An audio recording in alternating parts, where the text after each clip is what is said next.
வரமெல்லாம் தரக்கூடிய நவராத்திரி நாட்களில் நாம் இருக்கிறோம். இந்த நவராத்திரி விழாவின் 4ஆம் நாள் வழிபாடு குறித்து இந்த வீடியோவில் நம்ம பார்க்கலாம். 4ஆம் நாள் முதல் 6ஆம் நாள் வரை அம்மனை லட்சுமியின் அம்சமாக வழிபட வேண்டும் அப்படிங்கிறது நீதியாகும். முதல் 3 நாட்கள் துர்க்கையின் அம்சத்தில் வழிபட்டிருப்பாங்க. 4ஆம் நாள்ல இருந்து வழிபடணும். இந்த 3 நாட்கள் வழிபாட்டில் பங்கேற்காதவர்கள் கூட இந்த 4ஆம் நாளில் பங்கேற்கலாம் அப்படிங்கிறது ஒரு நியதியாகும். லட்சுமியின் அம்சமாக கருதப்படும் குஷ்மந்தா தேவி அப்படிங்கிற வடிவத்தில் 4ஆம் நாள் வழிபாட்டில் ஈடுபட வேண்டும் என சாஸ்திரங்கள் சொல்லுகின்றன. குஷ்மந்தா அப்படின்னா அகிலத்தை படைப்பவள் அப்படிங்கிறது பொருள். குஷ்மந்தா தேவி சிங்கத்தின் மீது ஆரோகணித்து வரக்கூடிய தெய்வம். 8 கரங்கள் இருக்கும். அதுல ஒரு கரத்துல அவங்க அமிர்த கலசம் ஏந்தி இருப்பாங்க. மற்ற 7 கரங்களிலும் பல்வேறு ஆயுதங்களை ஏந்திய வடிவத்தில் காட்சி தருவாங்க. தனது தெய்வீக சிரிப்பின் கீற்றால் இந்த பிரபஞ்சத்தையே உருவாக்கியவள் அன்னை குஷ்மந்தா தேவி. இந்த பிரபஞ்சத்திற்கான ஜீவ ஒளி, உயிர் சக்தி, இயக்க சக்தியை விளங்கியவரும் குஷ்மந்தா தேவி அப்படின்னு சாஸ்திரங்கள் சொல்லுகின்றன. மனித உடல்ல இதய சக்கரத்தை, அநாக சக்கரம் அப்படின்னு சொல்லுவாங்க, அந்த சக்கரத்தை காக்கும் தெய்வமாக விளங்குபவரும் குஷ்மந்தா தேவி தான். அதனால அன்பு, கருணை, இரக்கம், பாசம் என்ற நற்குணங்களை தரக்கூடிய புனித தெய்வமும் குஷ்மந்தா தேவி தான்.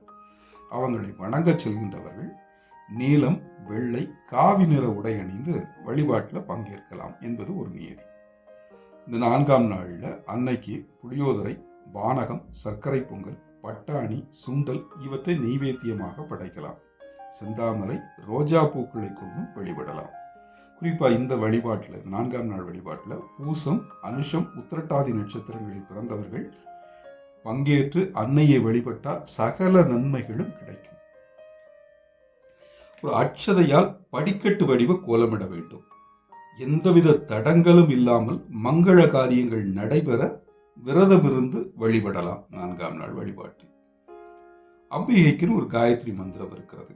அது ஓம் ஷியாமா வர்ணனை வித்மகே சக்கரஹஸ்தாய தீமகி தன்னோ வைஷ்ணவி பிரசோதயாத். இதுதான் அந்த காயத்ரி மந்திரம். இது மாதிரி தமிழ்ல சொல்லலாமான்னா தமிழ்லையும் சொல்லலாம்.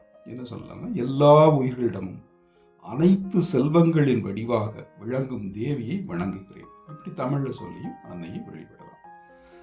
இப்படி எல்லாம் செய்து அன்னையை வழிபட்டால் ஸ்ரீ சண்டி ஹோமம் செய்த பலன்கள் கிடைக்கும், செல்வ வளம் கிடைக்கும், அன்பு பெருகும், எதிரி மற்றும் இயற்கையால் ஆபத்து உண்டாகாது.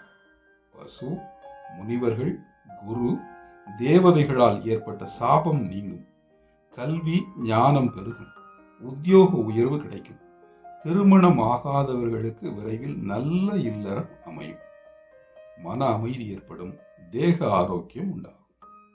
எனவே 4ஆம் நாள் பூஜையில் பங்கேற்கிற அனைவருக்கும் எல்லா மங்களங்களும் உண்டாகட்டும். நன்றி, வணக்கம்.